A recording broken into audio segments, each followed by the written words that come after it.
Hi, investment traders. Welcome back to the channel. And how was your day today? कैसा रहा आपका दिन आज का? और I hope you're being able to see my screen as well. तो ये वीडियो मैं different time zone में रिकॉर्ड कर रही हूँ. Unedited वीडियो होगा. You may hear some noise at the backdrop, but the thing is कि I have to be, I have to present my research every day because a lot of you are waiting. तो here is my research and let's talk about market. तो सबसे पहले मैं बात करूंगी दो sectors की. एक बात करूंगी मैं बैंक निफ्टी की और दूसरी मैं बात करूंगी फिन निफ्टी की. राइट, दो ऐसे सेक्टर्स हैं जो कि मुझे ऐसा लगा है कि although they have not given a breakout but they are really developing well, right? So this is fin nifty. No, this is infrastructure, sorry. This is finance, right? देखिए price is continuously shifting in the upward direction. आप देख सकते हो कि price धीरे धीरे ऊपर shift कर रहा है. बट ये जो एक open equal to low candle बनी है 23rd अप्रैल को, इसको क्रॉस करके एक क्लोजिंग बहुत राइट. जिस दिन ये निफ्टी फाइनेंशियल सर्विसेज इसके ऊपर क्लोज होगी, आपको Bajaj finance, Bajaj Finserv, L&T finance, जितने भी फाइनेंस, मनापुरम फाइनेंस, जितने भी फाइनेंस रिलेटेड स्टॉक्स हैं, इनमें सब में आपको एक बहुत शानदार ब्रेकआउट आता हुआ दिखाई देगा. उसके बाद जो नेक्स्ट मुझे अच्छा लग रहा है इसी तरह का जिसमें बहुत शानदार डेवलपमेंट है, बैंक निफ्टी. बैंक निफ्टी में भी देखिए 23rd अप्रैल को एक जो कैंडल बनी है वहां से एक 3,500 पॉइंट्स का ड्रॉप आया था. उसके बाद गैप अप ओपनिंग हुई और उसके बाद हॉरिजॉन्टल है, मतलब इनसाइड कैंडल्स होनी बन रही है बिटवीन 55,500 एंड 54,000. 1,000 पॉइंट्स के बीच में ही ये सारी कैंडल बन रही है. Now if it goes above 56,100 जो कि इस कैंडल का हाई है, 23rd वाली की कैंडल का हाई है, आपको जितने भी इसके कॉन्स्टिट्यूएंट कंपनीज हैं जैसे एक्सिस बैंक है या फिर इंडसइंड बैंक है, जे भी मैंने इसके ऊपर बाई दे रखी है, इंडसइंड बैंक है, या you have look at IndusInd bank, what a beautiful breakout. If you must have seen, मैंने इसमें बाइंग दे रखी है from a very lower level. So आप जाके मेरे चैनल पे देख सकते हैं कि बाइंग मैंने रफली दी थी अराउंड 780 के आसपास. And look at the beautiful breakout that's coming up. So IndusInd bank है, उसके बाद आप कोटक बैंक को देख सकते हैं, आप आईसीआईसीआई बैंक को देख सकते हैं, राइट, आप एचडीएफसी बैंक को देख सकते हैं. तो इसने आज ब्रेक करने की कोशिश की आईसीआईसीआई बैंक ने, but because overall bank Nifty का सपोर्ट नहीं था तो थोड़ा नीचे है. इसी तरह एचडीएफसी बैंक एक बहुत इंपॉर्टेंट जगह पे खड़ा हुआ एचडीएफसी बैंक, जैसे ये 23rd की कैंडल ब्रेक होगी आपको एक शानदार अपमूव आता हुआ दिखाई देगा. तो जहां तक मुझे ये समझ में आ रहा है कि मार्केट निफ्टी तो दे रही है मूवमेंट, बट निफ्टी का जो क्रूशियल लेवल है वो यही है क्योंकि एक्सपायरी भी आ रही है. तो 25,115 इज वेरी क्रूशियल लेवल और पहला टारगेट आपको 120 पॉइंट का मिलेगा जो कि ये पास बैरियर है. Once that is crossed, आपको 25,340 का बैरियर एक है जो कि निफ्टी में आता हुआ दिखाई देगा. तो ओवरऑल मुझे ऐसा लगता है कि sentiments are positive. Broader market में बाइंग आ रही है, कैश में बाइंग आ रही है, Nifty cash, Nifty mid cap में बाइंग आ रही है. तो मुझे ऐसा लगता है कि पॉजिटिव मार्केट है. तो इसके चलते मैंने आपके लिए 3 स्टॉक्स निकाले. बट वहां जाने से पहले मुझे आप बताओ, आपने शिल्पा में ट्रेड किया कि नहीं किया? Have a look at the Shilpa Medicare. क्या जबरदस्त ब्रेकआउट आया है, right? This is a powerful breakout that you've seen, right? उसके बाद अगर आपने देखा होगा तो KEC इंटरनेशनल दिया था, that also gave a good breakout and ये फिर से तैयार है ऊपर चलने के लिए, राइट? इसने हमने दिया था इसको 836 पे बाय दिया था, इसने 875 का हाई लगाया, राइट? उसके बाद साइंट दिया था आपको, Cyient is a FNO stock, Cyient दिया था, उसने भी आपको काफी जबरदस्त पॉइंट्स दिए थे. जहां पे हमने बाय दिया था वहां से जाके इसने 20-25 पॉइंट्स आपको दे दिए थे. So this kind of research is always posted on my Telegram channel, right? अगर आप टेलीग्राम चैनल की बात करेंगे तो ये टेलीग्राम चैनल है. आप यहाँ पे 2,87,594 सब्सक्राइबर्स हैं. आप यहाँ पे जाके मेरी रिसर्च को फॉलो कर सकते हैं, राइट? आप मेरी रिसर्च को फॉलो कर सकते हैं यहाँ पे जाके. तो do follow me on my telegram. You can also follow me on TradingView, जहाँ पे आप देखिए 5.2 के फॉलोअर्स हैं और यहाँ पे हम आपको डिफरेंट स्टॉक्स देते रहते हैं. For example, Tarsans, I think have given it must have given a good breakout. Look at the Tarsan, right? From 412 to 450, almost like 10% का मूव आपको मिल गया है, राइट। आप इन सारे स्टॉक्स को अपने रडार पे रख सकते हैं, दे विल आने वाले महीने भर में आपको they will give a good breakout, right. They will definitely be giving you a good breakout, right? I will show you some more stock. Chennai petro को भी एक बार देख लेते हैं what exactly is happening in this. So अभी range bound है, not given a breakout, but a lot of BASF. Have a look at BASF. BASF में breakout आया और फिर से तैयार है ये स्टॉक ऊपर चलने के लिए, राइट। मेरा टारगेट इसमें 5500 का है, तो अभी 200 पॉइंट्स का गैप अभी भी है, आप इसको स्टिल होल्ड कर सकते हैं और फ्रेश एंट्री क्रिएट कर सकते हैं। तो यहाँ से आप मेरी रिसर्च को फॉलो कर सकते हैं। Do follow me on my trading view, right. यहाँ पे सारा डिजिटल है, like there is nothing that you that is left for any ambiguity कि मैंने ये बोला था नहीं बोला था, ये सब आपके सामने लगा। एनीवे, आज जो 3 स्टॉक्स मेरे रडार पे रखे रहने वाले हैं, तो पहला स्टॉक जिसकी मैं बात करूंगी वो स्टॉक है सुजलॉन, राइट। सुजलॉन आज क्या है कि because I am travelling I may not be able to do fundamental analysis, क्योंकि I want your participation, I want your support. You all please write down in the comment box कि आपको कौन सा stock बहुत अच्छा लग रहा है।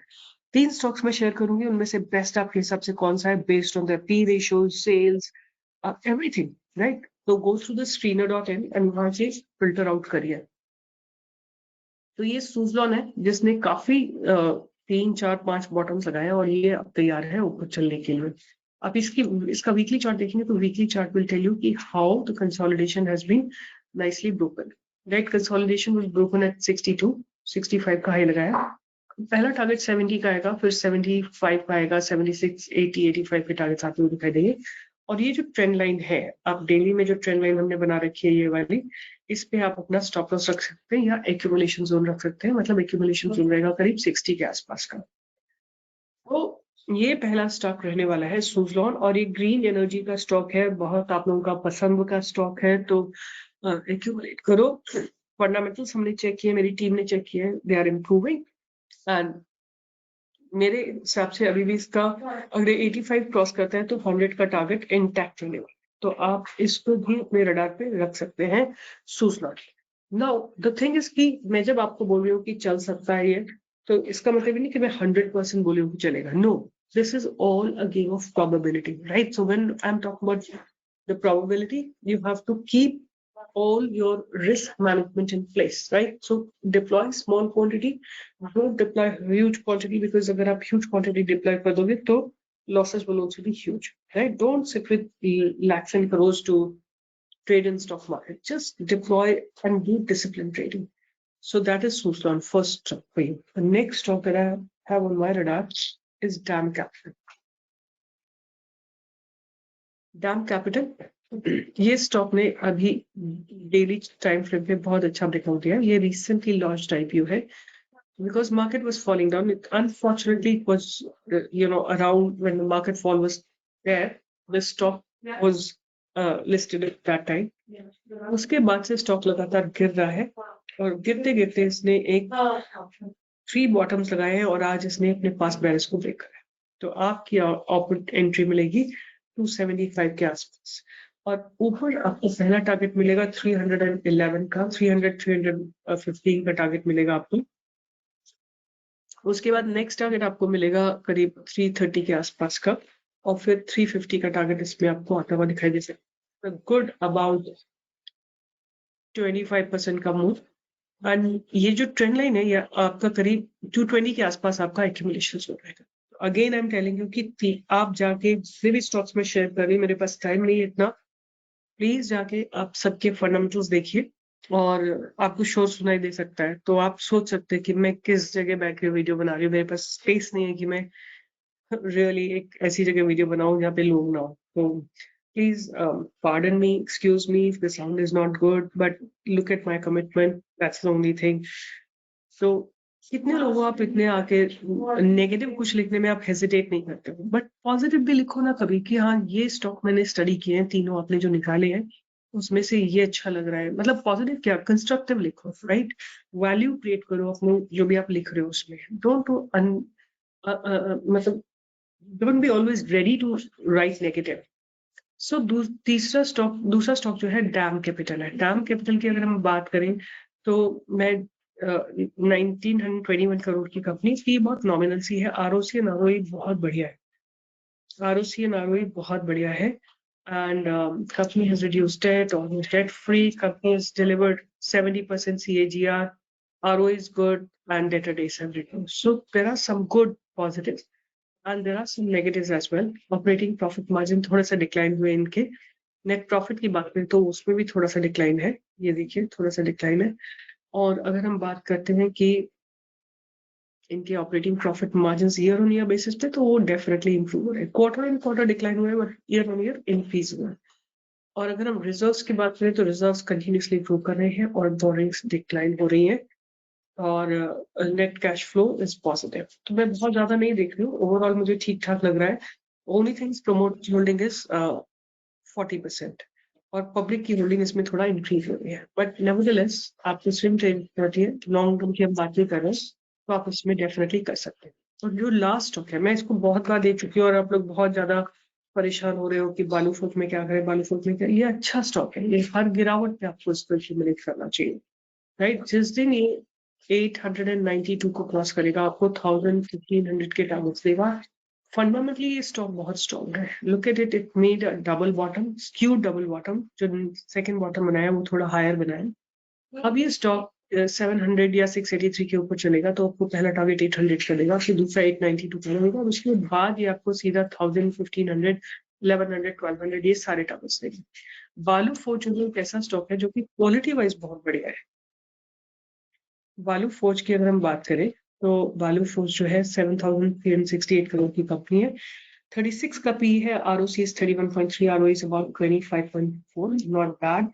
And this company is engaged in the manufacturing of fully furnished and semi-furnished forged crankshaft and forged cockpit. It has the capability to manufacture components conforming to the new emission regulation and new energy vehicles, right? अगर हम बात करें कि इनकी order book की तो the company has 32,000 tons of machining capacity, is fully booked, मतलब पूरा बुक्ड है। and it also has agreement place for 72,000। तो मुझे लगता है ये स्टॉक आपको बहुत बढ़िया ग्रोथ देगा आने वाले समय में, तो उसको डेफिनेटली आपको रडार पे रखना है। Company is almost debt free, company is expected to give good quarters, debtor days have reduced, promoters holding has increased, मतलब promoter को पता है कि मेरा स्टॉक चलने वाला है तो they are adding their into their capital and working capital requirement has reduced, right? But over the 3 years, promoters holding has gone down. और बात करते हैं इनकी सेल्स की तो लगातार सेल्स इंक्रीज हो रही है, प्रॉफिट्स इंक्रीज हो रहे हैं, EPS is positive and net profit definitely इनका 3 सालों में 6 गुना हो गया, which is very very good, right? तो ये लॉन्ग टर्म का स्टॉक है, इसको आप, मेरे को लगता है कि आप लोग जरूर छोटी छोटी क्वांटिटी ऐड कर सकते हैं। Every dip is going to be an opportunity. 892 के ऊपर ये आप सीधा आपको 1000, 1100, 1200 के टारगेट्स देगा। होराइजन आपका रहना चाहिए कम से कम 1 से 1.5 साल तक का। 1 से 1.5 साल में मैं इसमें 1200 डेफिनेटली एक्सपेक्ट करती हूँ। मैंने तो इसको बहुत पहले दिया था बट अनफॉर्चुनेटली मार्केट गिर गया तो ये नीचे आया, बट ये अपॉर्चुनिटी है, don't miss the opportunity and take some quantity to build your wealth in the future. तो इतना ही मेरे सामने था। तो 3 स्टॉक्स जो मैं बात कर रही हूँ, सुजलॉन, डैम कैपिटल एंड बालू फोर्ज, इन तीनों को आप ध्यान में रखिए और मुझे ट्रेडिंग व्यू पे फॉलो कर सकते हैं, लेवल्स देख सकते हैं, रीजंस देख सकते हैं। तो this is all what I wanted to speak about and hope for the best. I may be very very busy, I don't know whether I'll be able to make videos or not, but I am definitely doing research. You will get my research, but I'll try कि कल और परसों भी मैं छोटा छोटा video बना दूं। But if I can't, then please pardon me and be together. Don't go away anywhere. I'm working on your behalf. All the best and take care. See you very very soon. I'll be back in India on 12th or 13th. तब मिलते हैं, बात करते हैं। और all the best and take care. Bye bye.